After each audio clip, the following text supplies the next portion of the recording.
오늘 우리가 읽은 이 창세기 19장은 요즘 핫 이슈가 되는 성경 구절입니다. 소위 동성애를 반대하고 정죄하기 위해서 인용하는 대표적인 성경 구절입니다. 분명한 사실은 동성애나 성소수자의 문제가 하나님의 창조 질서나 기독교 윤리에 반하는 일임에는 틀림이 없습니다.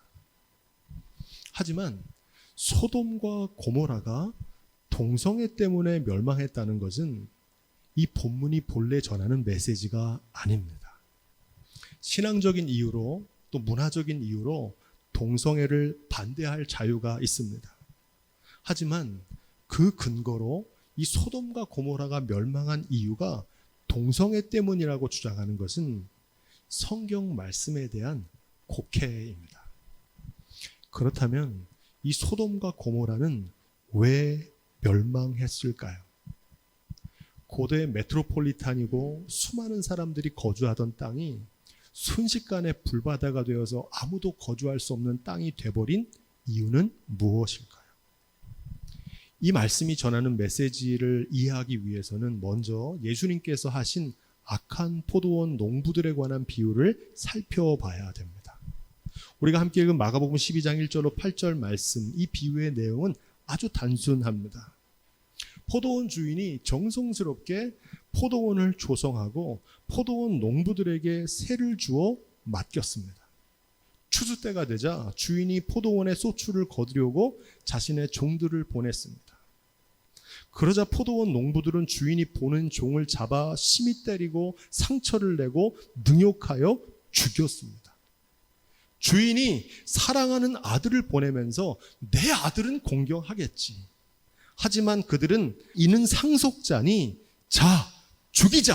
그러면 그 유업이 우리 것이 되리라 말하고 그를 잡아 죽여 포도원 밖에 내던졌다는 겁니다. 이 비유는 천국 하나님 나라에 관한 비유입니다. 하나님의 통치가 장차 하나님의 준엄한 심판을 통해서 이루어질 것을 경고하는 말씀입니다. 포도원 주인은 누구입니까?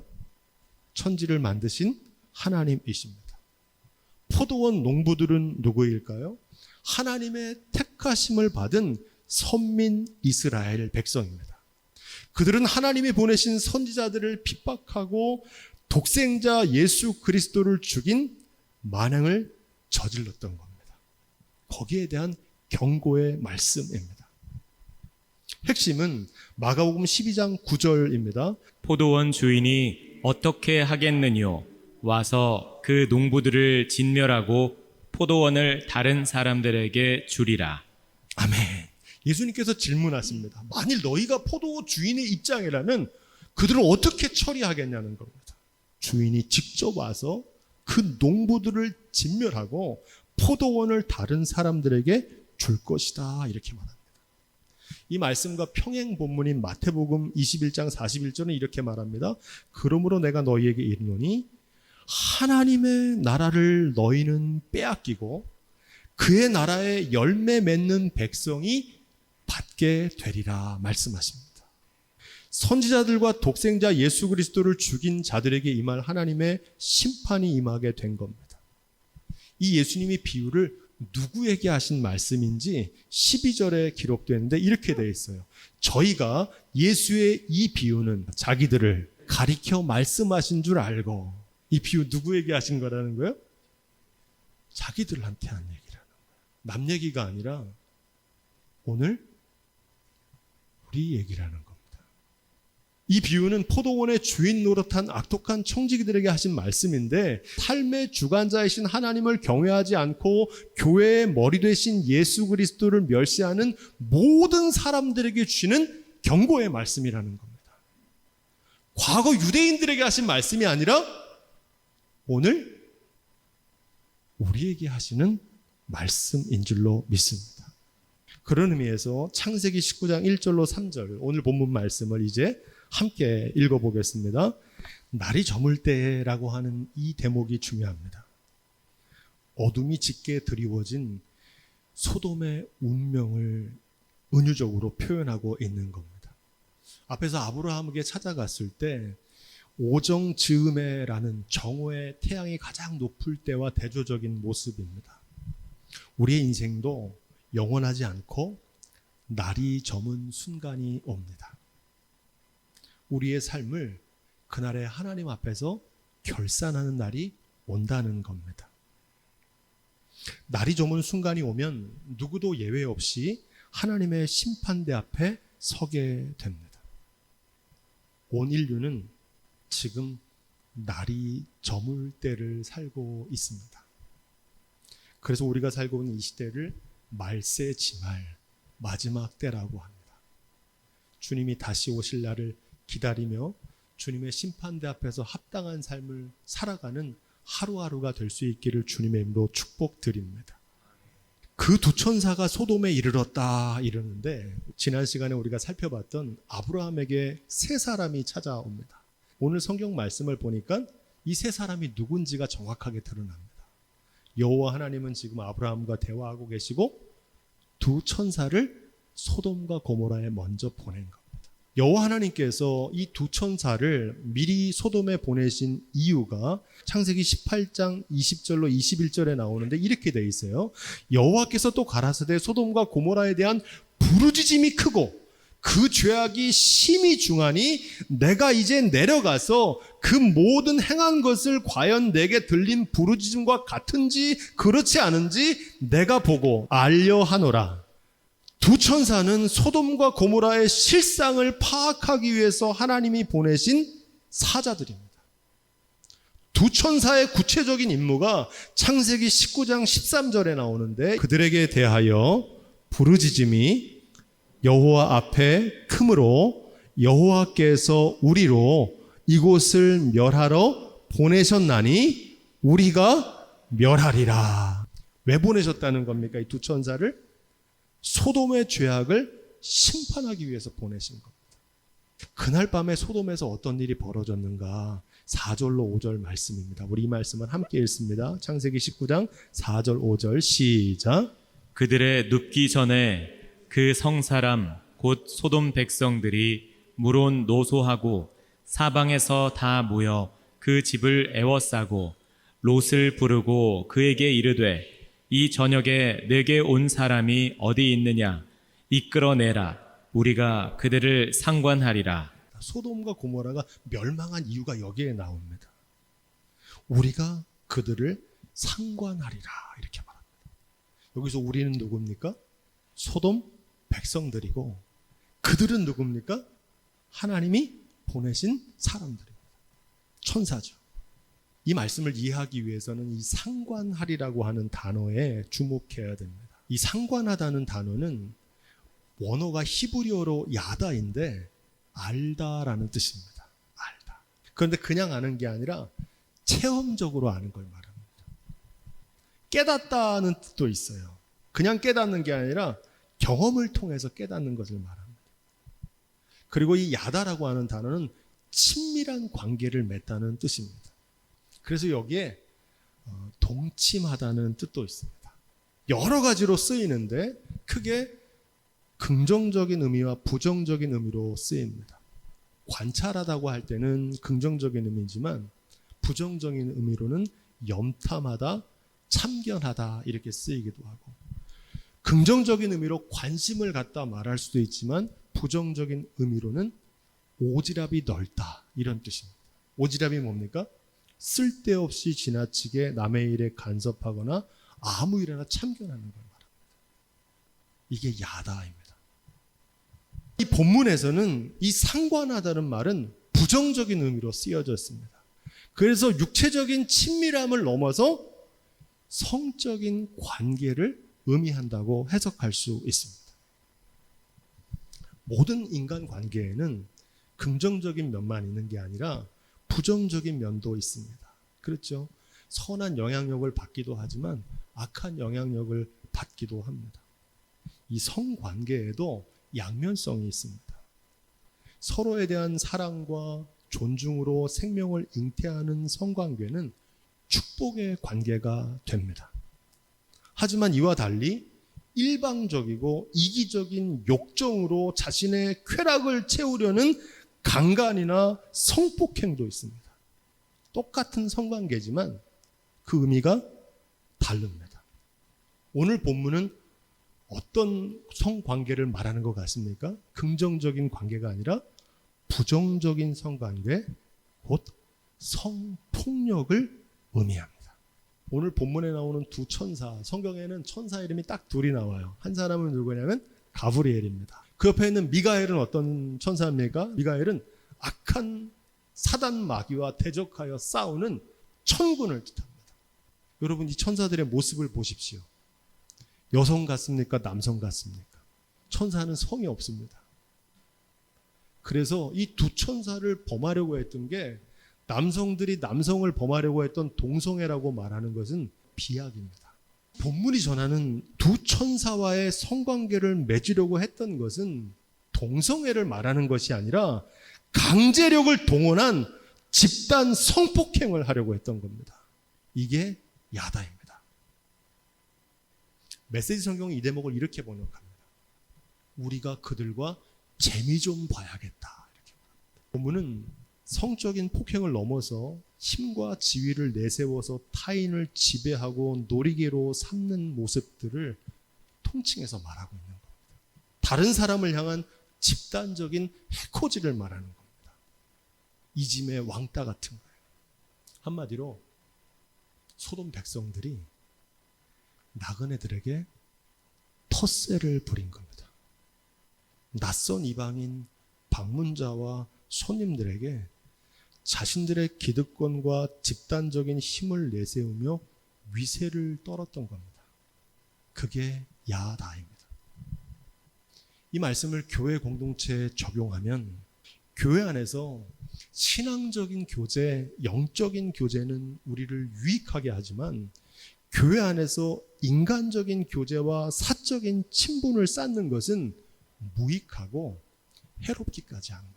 이 청년 사역의 원칙이 있습니다. 그건 뭐냐면 SR 금지 조항이라고 하는데, SR이 뭐냐면 스페셜 릴레이션십이라는 겁니다. 청년들이 교회에서 사귀는 게 좋은 일이잖아요. 근데 그걸 못하게 하는 이유는 뭐냐면 두 사람이 특별한 관계를 맺으면 다른 공동체 구성원들에게 영향을 미치는 거예요. 예를 들어 둘이 좋아할 때는 상관없는데 둘이 싸워보면 어떻게 될까요? 헤어졌어요. 그러면 한 사람은 나오고 한 사람은 나오지 않고 이런 문제들이 공동체 안에 벌어지기 때문에 SR 금지 조항을 만들어서 이 공동체를 유지하는 그런 원칙이 있었던 겁니다. 여러분, 교인들 간에 금전거래 하면 됩니까? 안 됩니까? 그건 절대 하면 안 되는 일입니다. 그때는 좋은 것 같지만 반드시 관계가 깨집니다. 교인들 간에 뭘 사고 파는 거, 그런 거 하면 됩니까? 안 됩니까? 그런 거 하면 안 돼요. 교회 그런 거 하는 데가 아닙니다. 공동체가 무너집니다. 교회 안에 어떠한 파벌도 만들어서는 안 됩니다. 무엇보다 교우들 간에 프라이버시를 존중해 줘야 됩니다. 이게 사생활이거든요. 저는 교회 새신자들이 오면 새신자들에게 묻지도 따지지도 않습니다. 왜 우리 교회로 오게 됐는지, 왜 그 교회를 떠나게 됐는지, 가정 형편이 어떤지, 살림은 어떤지 저는 묻지도 않고 따지지도 않아요. 왜 그렇습니까? 그분들을 위한 최소한의 배려와 최대한의 존중을 하기 때문에 그렇습니다. 그냥 저는 새로운 교인들이 오면 어떻게 생각하냐면, 저분은 하나님이 보내신 사람이다. 할렐루야. 그냥 그렇게 생각하면 되는 거예요. 하나님이 보내신 천사다. 할렐루야. 저는 그렇게 생각합니다. 서로에 대한 단순한 호기심이나 지나친 관심으로 목회자도 하지 않는 야다를 하는 것은 오지랖입니다. 오지랖. 무례한 일입니다. 하나님을 예배하기 위해서 왔지 우리와 인간적인 교제하기 위해 온 사람은 없습니다. 우리 교회 안에서 이루어지는 모든 믿음의 교제가 말씀과 기도로 이루어지는 신앙적인 만남이 되기를 주님의 이름으로 축복드립니다. 인간적인 교제를 맺으면 처음에는 좋은 것 같잖아요. 오래 못 가요. 서로에 대해서 알기보다 예배를 통해서 하나님을 체험적으로 아는 일에 집중하는 교회가 될 수 있기를 주님의 이름으로 축원드립니다. 6절로 8절 시작. 롯이 문 밖에 무리에게로 나가서 뒤로 문을 닫고 이르되 청하노니 내 형제들아 이런 악을 행치 말라. 내게 남자를 가까이 아니한 두 딸이 있노라. 청컨대 내가 그들을 너희에게로 이끌어내리니 너희 눈에 좋은 대로 그들에게 행하고 이 사람들은 내 집에 들어왔은즉 이 사람들에게는 아무 짓도 하지 말라. 폭도들에게 자신의 딸을 내어주는 롯의 행동을 이해하기 어렵습니다. 롯은 왜 이렇게 지나치게 과민 반응을 했을까요? 그 이유가 두 가지로 나옵니다. 롯은 그들이 하나님이 보내신 사람이란 사실을 알고 있었기 때문입니다. 하지만 소돔 사람들 알았습니까? 몰랐습니까? 몰랐어요. 그들은 하나님 보낸 사람을 생각하지 않고 그냥 바람 따라 구름 따라 떠다니는 나그네라고 생각했어요. 또 다른 이유는 소돔 사람들이 과거에도 낯선 손님들에게 저질렀던 악행을 알고 있었기 때문입니다. 처음이 아니라 낯선 사람만 오면 그들에게 달려들어서 그들을 야다하는 그들의 악행을 이미 롯은 알고 있었던 겁니다. 쉬운 결정을 한 게 아니라 두 천사를 보호하기 위해서 불가피하게 내린 특단의 조치였던 겁니다. 마치 어린 자녀를 보호하기 위해 자신의 삶을 희생하는 부모의 심정과 같은 롯의 희생입니다. 나에게 해끼치는 것은 내가 얼마든지 감내할 수 있지만 하나님 보내신 사람들을 해치지 말라는 겁니다.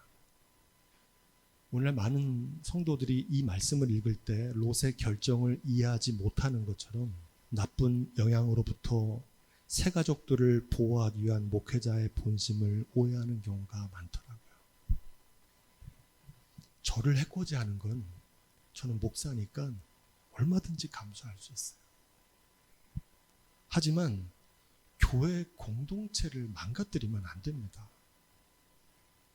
내가 나가서 다른 사람을 전도해하지 못하지만 자원하여서 교회를 찾아온 사람들을 신앙생활 하는데 어려움을 주면 되겠습니까? 안 되겠습니까? 그건 하면 안 된다는 거예요. 제가 겪고 있는 지금 심적인 상태. 롯의 말을 들은 소돔 사람의 반응들이 9절에 나옵니다. 그들이 가로되 너는 물러나라. 또 가로되 이놈이 들어와서 우거하면서 우리의 법관이 되려 하는도다. 이제 우리가 그들보다 너를 더 해하리라 하고 롯을 밀치며 가까이 나와서 그 문을 깨치려 하는지라. 너는 빠지라는 겁니다. 네가 뭔데 우리에게 감히 이래라 저래라 하냐는 겁니다. 롯은 그들에게 형제라고 그러는데 소돔 사람들은 롯을 뭐라고 그럽니까? 들어와서 우거하는 이방인으로 대하고 있는 겁니다. 우리의 법관 노릇하려고 그러냐? 우리가 그들보다 너를 해야겠다 이렇게 말합니다. 한마디로 이렇게 말하는 겁니다. 너도 우리 말 안 들으면 재미없어. 겁박하는 겁니다.